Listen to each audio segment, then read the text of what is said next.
Merci de rester fidèle à Sœur Aimée Moussinga TV ce lundi 11 septembre 2023. Les rendez-vous avec Flash Info. À l'issue du sommet organisé à Nairobi, les 7 pays de la communauté d'Afrique de l'Ouest sont tombés d'accord qu'ils doivent prolonger les mandats jusqu'au 8 décembre en République démocratique du Congo.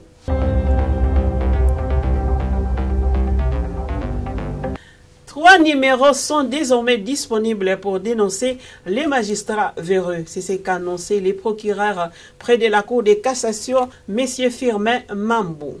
Les numéros téléphoniques permettront de saisir son office pour dénoncer les actes infractionnels les plus graves et urgents, ainsi que les comportements de certains magistrats véreux. La République démocratique du Congo fait actuellement face à un manque criant d'avions, une situation qui perturbe sérieusement les liaisons aériennes à l'intérieur du pays. Cette situation est due au fait que les 2 compagnies d'aviation encore plus ou moins actives, Congo Airways et Compagnie africaine d'aviation CAA, ne disposent pas d'aéronefs en nombre suffisant. Le samedi 9 septembre 2023, le cardinal Fridolin Ambongo a ordonné à l'esplanade du Palais du Peuple Monseigneur Edouard Timba et Edouard Isango comme évêque auxiliaire de Kinshasa. Au cours de son homélie, le cardinal Fridolin Ambongo est revenu sur les massacres à Goma, tout en recommandant aux autorités de faire la lumière sur la question et que la justice soit faite.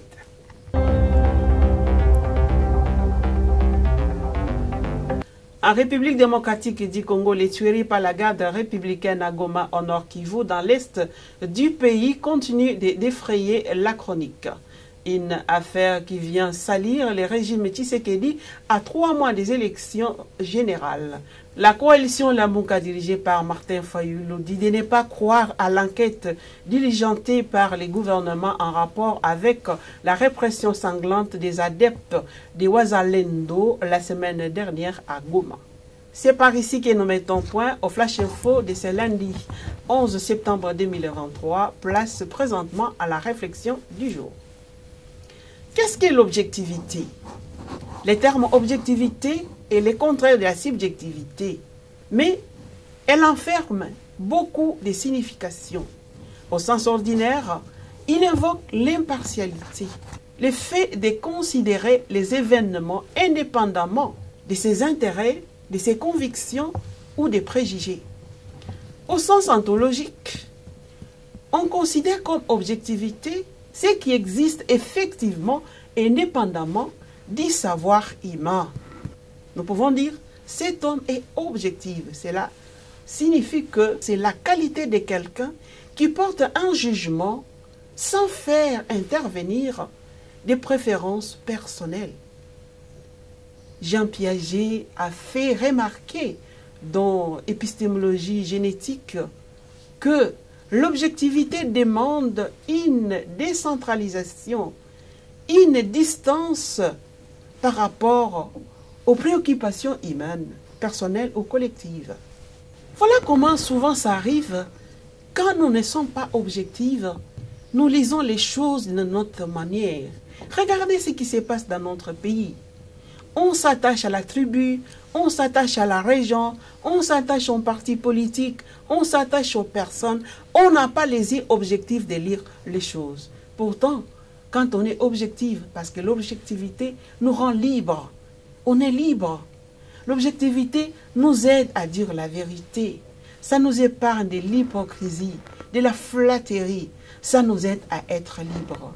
Essayons en toute chose d'être objectifs. Cela nous aiderait et aiderait aussi notre société.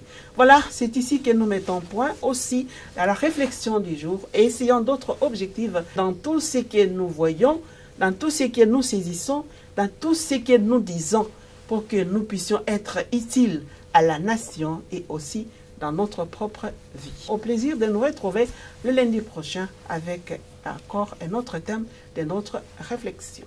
Je vous remercie de votre abonnement et de l'intérêt que vous portez à la chaîne Sœur Aimée Moussenga TV. Prenez rendez-vous avec moi le lundi. On se retrouve pour les informations.